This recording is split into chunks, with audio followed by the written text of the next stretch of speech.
Speaker sir నిజంగా వీళ్ళకి interest ఉంటే సార్ 10 రోజులు హౌస్ పొడిగించండి, అన్ని అంశాల మీద చర్చ పెట్టండి. నిజంగా ప్రభుత్వానికి ఇంట్రెస్ట్ ఉంటే చర్చ పెట్టండి, మాకు అభ్యంతరం లేదు సార్. నేను ఓన్లీ నా సబ్జెక్ట్ మాట్లాడి కంక్లూడ్ చేస్తా సార్. 10 నిమిషాలు టైం ఇవ్వండి, నేను నా సబ్జెక్ట్ మాట్లాడి. ఇంతమంది డిస్టర్బ్ చేస్తే ఎట్లా సార్? సభ్యులు లేస్తారు, మంత్రులు లేస్తారు. అధ్యక్ష, మేము అందుకే అంటున్నాం సార్, మాకు అన్ని విషయాల్లో స్పష్టత ఉంది, నిజాయితీ ఉంది కాబట్టి నిజాయితీగా చెప్తున్నాం. చాలా పని చేసినాం, కంక్లూడ్ చేస్తున్నా సార్. ఇదేం పద్ధతి? నా విజ్ఞప్తి సార్, మీరే చెప్పినారు బోనస్ ప్రస్తావన నేను చేయలేదు, మీరే చేసినారు, మీ సభ్యులే చేసినారు. 2183 రూపాయల బోనస్ అని చెప్పి మేనిఫెస్టోలో పెట్టింది మీరు. 2183 బోనస్ అనేది దొడ్డు వడ్లకు సంబంధించిందని చెప్పి కేంద్ర ప్రభుత్వం యొక్క ఎంఎస్పీ లెక్క ఉన్నది. బోనస్ ఇస్తామని చెప్పింది దొడ్డు వడ్లకు, ఇవాళ మాట్లాడుతున్నది మాట తప్పి చెప్తున్నది సన్న వడ్లకని. ఇచ్చిన బోనస్ 700 కోట్లు. మళ్ళీ అదే చెప్తున్నా సార్. నేను వాళ్ళు అర్థమైన మాటలు మాట్లాడచ్చు, మేము మాట్లాడద్దా సార్? వాళ్ళు ఏది పడితే అది మాట్లాడచ్చు, మంత్రులు కూడా నోటికి వచ్చినట్టు మాట్లాడచ్చు, మేము వివరణ కూడా ఇవ్వద్దా? ఇదేం పద్ధతి? అధ్యక్ష, బోనస్ బోగస్ అయ్యింది. 700 కోట్ల బోనస్ ఇచ్చి 7600 కోట్ల రైతు బంధు ఎగ్గొట్టిన మాట ఖచ్చితంగా వాస్తవం. ఇది రాష్ట్రంలోని రైతులకు తెలుసు. అందుకే అంటున్న అధ్యక్ష, రుణమాఫీ ఉత్తదయింది, బోనస్ బోగస్ అయింది. రైతు బంధు కాదు అధ్యక్ష, దాని పేరు మార్చి రైతు భరోసా అని పెట్టి ఏదో మారుస్తున్నారు అధ్యక్ష. మీరు రైతులను ఏ మారుస్తున్నారు తప్ప ఏది కూడా చేస్తలేరు. అధికారంలోకి వస్తే తొలి కేబినెట్ లోనే రైతు భరోసాకు చట్టబద్ధత, 6 గ్యారెంటీలకు చట్టబద్ధత అన్నారు. తొలి కేబినెట్ జరగలేదా ఇంకా? లేకపోతే తొలి సంవత్సరం దడిచినా కూడా ఒక యాదికి వస్తలేదా? మీ రాహుల్ గాంధీ గారు చెప్పిండ్రు, ఏడబైంది మాట అని అడుగుతున్నాం. అధ్యక్ష, ఇంకొక మాట అధ్యక్ష, ఈ కాంగ్రెస్ పరిపాలనలో గత సంవత్సర కాలంగా రైతు బతుకుకు భరోసా లేదు, రైతు భూమికి భరోసా లేదు. పొలంలో ఉండాల్సిన రైతులు ఇవాళ జైళ్లలో ఉండే పరిస్థితి అధ్యక్ష. ఆనాడు ఎప్పుడు ముఖ్యమంత్రి గారు గద్దరన్న యాద్ చేస్తూ ఉంటారు. గద్దరన్న ఒక మాట చెప్పిండు అధ్యక్ష, దుక్కులు దున్నే రైతులకు బేడీలు ఎందుకు రో అని పాట పాడిండు అధ్యక్ష. ఇవాళ గద్దరన్న బతుకుంటే ఖచ్చితంగా ఆ పాట మళ్ళా గజ్జగట్టి పాడుతుంది అధ్యక్ష. చివరిగా నేను ఈ ప్రభుత్వానికి చేసే విజ్ఞప్తి ఒకటే, రైతు బంధును యథాతథంగా కంటిన్యూ చేయండి, ప్రజలకిచ్చిన మాట తప్పకండి. ఎట్టి పరిస్థితుల్లో ఈ రాష్ట్రంలో రైతులకు బేడీలేసిన చరిత్ర ఈ పార్టీ బీఆర్ఎస్ పార్టీకి ఉంది అధ్యక్ష. ఆ రోజు సన్న వడ్లేస్తే ఊరే అన్నది మీరు. ఇవాళ కౌలు రైతుల గురించి గొప్పగా మాట్లాడుతున్నారు. కౌలు రైతులకు ఎందుకు ఇవ్వాలి భరోసా? వాళ్ళు అద్దె ఇళ్లలో ఉన్నోడు ఓనర్ అవుతాడా? కౌలు రైతు ఓనర్ అవుతాడా అని ఆ రోజు మీరు మాట్లాడారు. ఇవాళ రైతుల మీద ఏదో గొప్పగా మాట్లాడుతున్నారు. నేను సవాల్ చేస్తున్నా అధ్యక్ష, ఈ రాష్ట్రంలో ఉన్న అందరి భూముల మీద క్లీన్ గా అక్కడ ఒక దగ్గర 100 ఎకరాల ఫామ్ హౌస్ ఉంటుంది, కానీ 10 మంది పేర్లు ఉంటాయి. అది బయట తీయండి. వాళ్ళకి ఇప్పుడు 5-6 లక్షల జీతాలు ఎత్తుకునేటోళ్ళు కూడా రైతు ముసుగులో రైతు బంధు తీసుకున్నారు. మీ హయాంలో గుట్టల సాగులో లేకుండా తీసుకున్నారు.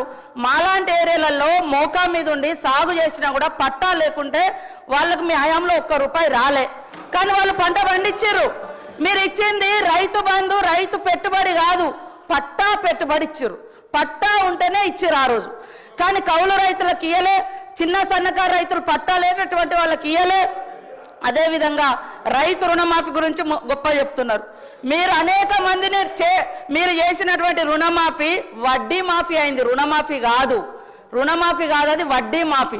ఆ వడ్డీ మాఫీలో కూడా మీరు అనేక మందికి రైతులకు నిబంధనలు పెట్టడంతో చాలా మంది ఈ నిబంధనల మూలంగా మేము ఇచ్చినటువంటి రుణమాఫీలోకి కూడా కొంతమంది రెన్యువల్ కానేటువంటి పరిస్థితి వాస్తవం.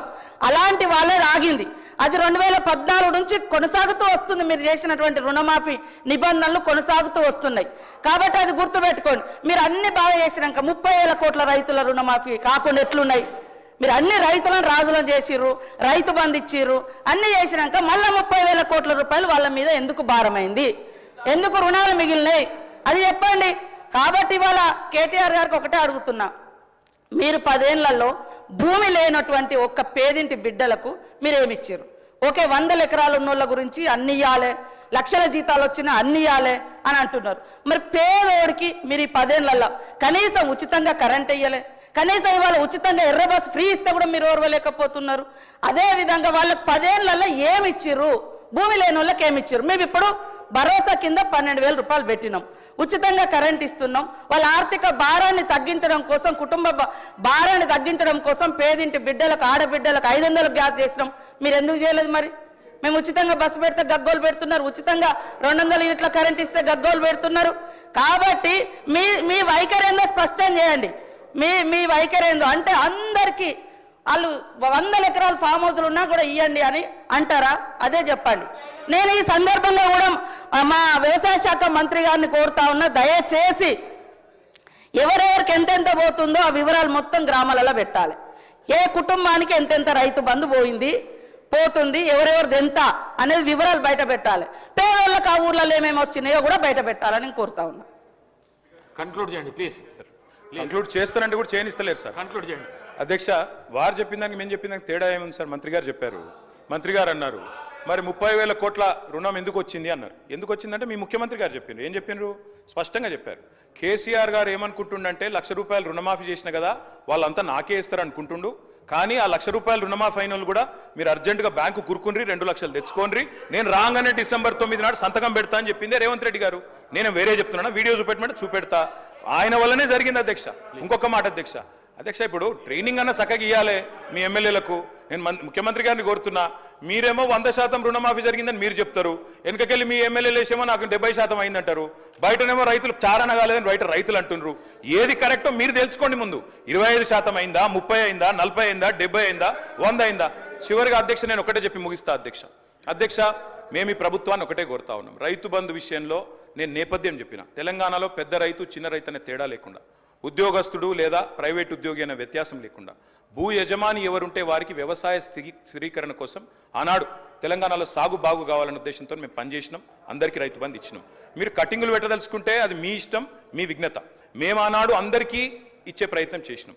మీరు కూడా ఎలక్షన్లకు ముందు స్పష్టంగా చెప్పినారు అందరికీ అన్ని అన్నారు, ఇలా కొందరికి కొన్ని అంటున్నారు. నేను ముఖ్యమంత్రి గారిని కోరుతా ఉన్నా, మీరు దయచేసి రైతులకు ఇచ్చిన ప్రతి వాగ్దానం నిలబెట్టుకోండి, అన్నదాత కోసం పనిచేయండి. కొడంగల్లో రైతులను జైల్లో పెట్టిన అదాని కోసం అట్లాంటి పనులు మాత్రం చేయకండి.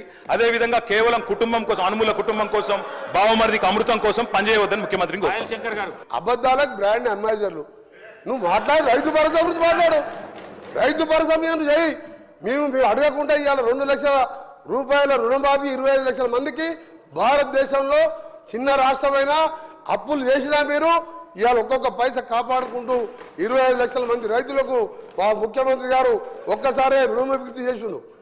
ఒక విధంగా ఇంకా ఎన్నో కార్యక్రమాలు చేస్తున్నాం, ఇవన్నీ మీకు తెలుసు. కానీ మీరు చెప్పేది మీరు ఏం చేయలే కాబట్టి ఆయన కూలేశ్వరం కట్టిండట. దాని కాళేశ్వరం కాదు, కూలేశ్వరం. అధ్యక్ష ఒకటే అడుగుతురా, ఆ కూలేశ్వరం నీళ్లు వాడకుండా 1,52,00,000 మెట్రిక్ టన్నుల ధాన్యం పట్టించిన చరిత్ర తెలంగాణ రైతులది. అందుకనే తక్కువ మాట్లాడు, అయిపోయింది. 10 ఏళ్ళు నమ్మిన 2 సార్లు. ఇక నువ్వు ఎక్కువ మాట్లాడకు. చర్చ సలహా ఇంటే సలహా వేరే మెంబర్స్ ఉన్నారు, సమయం వేస్ట్ చేయకండి. ఇలా ఇంపార్టెంట్. మేము మా ముఖ్యమంత్రి గారు చెప్తారు, మేము చెప్పిందల్లా చేస్తాం. అవసరం ఉంటే ప్రాణం తీసుకుంటాం తప్ప అబద్ధాలు ఆడం. మీలాగా మోసం చేయం. ఏదో 40 మంది బాగుపడ్డారు 10 ఏళ్ళల్లో. ఇవాళ 50 లక్షల మహిళలు, ఇవాళ ఈరోజు 50 లక్షల మహిళలకు నెలకు ఉచితంగా 200 యూనిట్ల కరెంటు ఇచ్చి నెలకు 1000 రూపాయలు సేవ్ చేస్తున్నాం.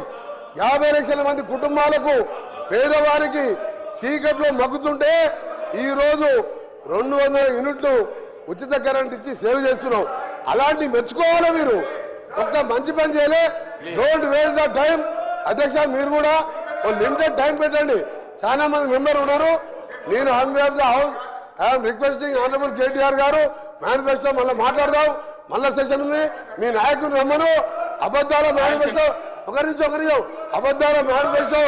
అబద్ధాల మేనిఫెస్టో రచయిత, అబద్ధాలకు బ్రాండ్ అంబాసిడర్, ప్రపంచ ఖ్యాతి గాంచిన కేసీఆర్ గారు నమ్మరు. మాట్లాడదాం మేనిఫెస్టో మీద. పాయల్ శంకర్ గారు